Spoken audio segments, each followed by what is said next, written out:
Өмнөх хуулиудад бол хүнсний аюулгүй байдлыг бол хуулийн дагуу бид нар өөрсдөө хяналт шалгалтаа хийгээд бүх одоо хөндлөнгийн хяналттай тухайн үйлдвэрийг бид нар ямар алдаа гарна бүх юм дээр л ингээл очиод хянаал ингээд хуулийн дагуу ингээд явдаг гэсэн. Одоо бол шинэ хуулиараа бол хүнсний үйлдвэрлэл эрхлэгч нь бүтээгдэхүүн үйлчилгээнийхэн чанар аюулгүй байдлыг өөртөө хариуцнаа гэдээ оролцсон байгаа тийм.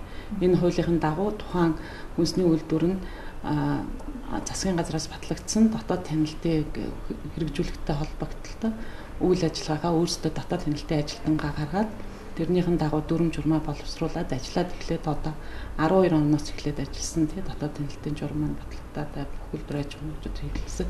Тэрнийхэн дагуу хяналт шалгалтаа яв.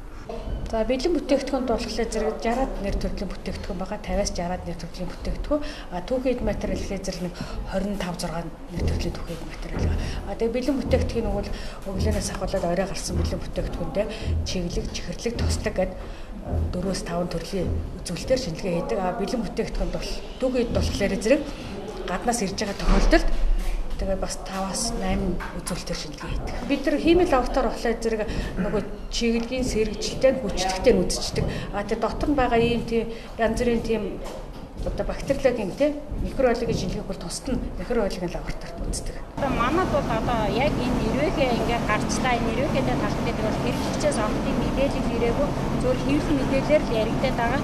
Тэгээ тийм болохоор бид нар бол одоо яг хаанаас яаж орсон манайд орох боломжтой энэ гэж хэлж чаддаг. Одоо энэ миксер ч өөрөө маш өндөр хүчин чадалтай миксер болохоор ч ер нь бол одоо тэр гурил уст ороожиг өөрөөсөө та хоёр ямар яг нэг төрлийн болоод яаж зургийг харсан шүү дээ тийм л процесс юм.